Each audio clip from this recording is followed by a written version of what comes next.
پدیش پبانی الله رب العزت ټول خلق پدیش پبانی الله رب العزت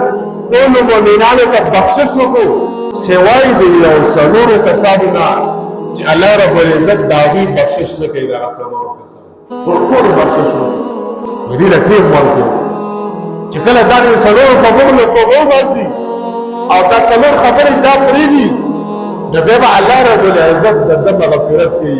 یعنی په لیلة القدر شپه باندې چې د رحمتونو شپه ده د عبادت شپه ده د الله د راضي کولو شپه ده په دې شپه باندې الله رب العزت د دې څلورو کسانو مغفرت کوي یا څلور کسان څوک دي په هغې کې اول نفر دی شرابي چې کوم سړی شراب څښي هغه د شرابو عادي وي او شرابو کې هغه مسلسل اخته وي نو الله رب العزت په دې شپه باندې شرابي سړی نه بخي دیم هغه کس دی چې مور او پلار نافرمانه وي الله رب العزت هغه کس په لیلة القدر شپه باندې نه بخي هغه ته عفو نه کړي اویس قرني ته ډېر عجیبه انسان تېر شوی دا یمن کې به اوسېدو او د اویس قبیلې د قرن قبیلې اویس نه وي د نور یو عمل نه دی کړی دنه جهاد کړی دی نفلونه کړي دی داسې عبادت کړی یو عمل یې نه دی کړی خو د مور او پلار د خدمت او د دې د وجې نه د الله رسول خواله نه تلو که چېرې زه د الله رسول خواله لاړ شم او د هغه زیارت ته لاړ شم نو زما د دې مور او پلار خدمت به پاتې شي د هغې د وجې نه حضور صلی الله علیه وسلم راغلی څه وکړل الله رب العزت الله رسول ته ارسل وکړو چې اویس نوم یې ترتر قبیلې دی د یمن اوسېدونکی دی دا صرف دې وجې نه نشي راتلی چې د مور او پلار خدمت کوي نو چې کله حضرت عمر رضی الله عنه او حضرت علي رضی الله تعالی عنه ته الله رسول روغېږتل او ته فرمایي ای عمره ای علي یا ساتئ زه به نه یم خو دا یو نصیحت زما واورئ اویس قرني نوم یې دی هغه به دلته راځي حج نه به راځي د یمن نه به راځي او چې کله عمر هغه راشي نو تا او علي به ورشئ او هغه ته به ووایئ چې زما دپاره دعا ماته حضرت عمر 22 لاکھ برابر میل خلیفه دی حکمران دی او څومره عظیم انسان دی الله رسول فرمایي زما نه پس چې کوم نبي راځي هغه به عمري څومره لوی شان والا سړی دی هغه ته وایي چې کله اویس راشي تا او علي به ورشي او هغه به خپل ځان لپاره دعا وکړي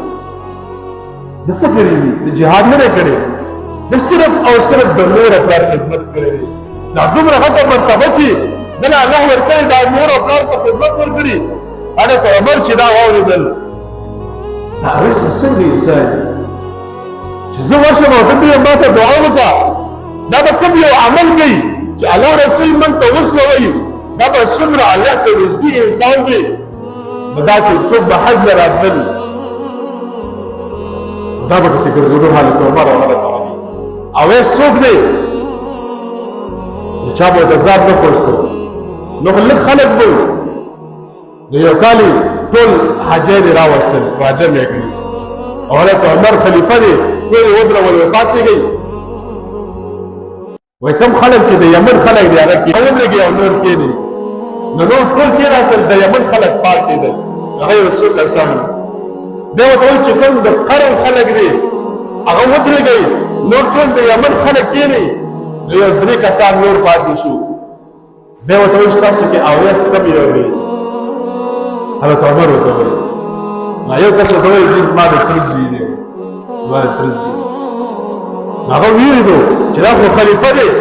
داسې کومه غلطي کړې چې داسې سختۍ سره د اویس تپوس کوي وجي هغه خو نشته دی عرفات میدان طرف ته تللی دی او هلته اوښان بولي اوښان سره نو حضرت عمر او حضرت علي منډه کې هغه پسې هلته ویې کتل یو بوټي لاندې اویس قرني ولاړ دی لمونځ کوي په مانځه ولاړ دی نو دوی دواړه یو خاصه کېناستل نو هغه لمونځ مختصر کړو چې څوک یې خاص سره کېناستل چې سلام یې واړو وایي ته یمن اویس د قرني یمن قبیلې وایي وایي چې زه د یمن یم وایي نوم دې څه دی وایي د الله بنده وایي ما ته خو پته ده حضرت عمر ورته وایي چې ته د الله بنده یې اوس دا نه پېژنې چې دا حضرت عمر دی ما ته پته ده چې ستا نوم ته د الله بنده یې خو تا له مور او پلار څه نه دي ښې دی وایي ما له مور او پلار اویس نوم ایښی دی حضرت علي ورته وایي اویس قرني ته وایي دا پېژنې دا حضرت عمر دی نو چې د حضرت عمر نوم واورېدو نو یو دم یې ولیدو وایي چې زما نوم اویس قرني دی وایي ښه شه بزر کوه لاس اوچت کا او زما او حضرت علي ته دعا وکړه اویس قرني ورته وایي ته خو د وخت خلیفه یې ته خو د الله رب العزت خاص بنده یې ته خو خلیفه یې دوم یې تا ته خو الله رب العزت خاص شان درکړی دی او ته ما ته وایې زما دپاره دعا وکړه وایي ما ته الله رسول ویلي دي چې اویس قرني به راځي حج ته او چې کله هغه راشي نو هغه ته وویسته چې ما او علي ته زما دپاره دعا وکړه دا څه دپاره دا صرف دې دپاره دا دومره شان الله دې له ورکړی دی چې ده د مور او پلار خدمت کړی دی هغه نه دا شان دې وجې ملا شي او چې کله وایي دا قیامت په ورځ باندې جنت ته ځي اویس قرني حدیث کې راځي نو دا به ودرېږي ته به وایي ته لږ ودرېږه داسې مخ به رواني الله رب العزت به ده ته ټول جهنم دا خلک وښیي بیا به ورته الله رب العزت وایي شابه داسې اشاره وکړه څومره خلک ستا په ګوته کې داسې راځي دا ټول جهنمین ځاسه جنت ته بوځه دا په څه باندې دا صرف په دې باندې چې تا د مور او پلار خدمت کوي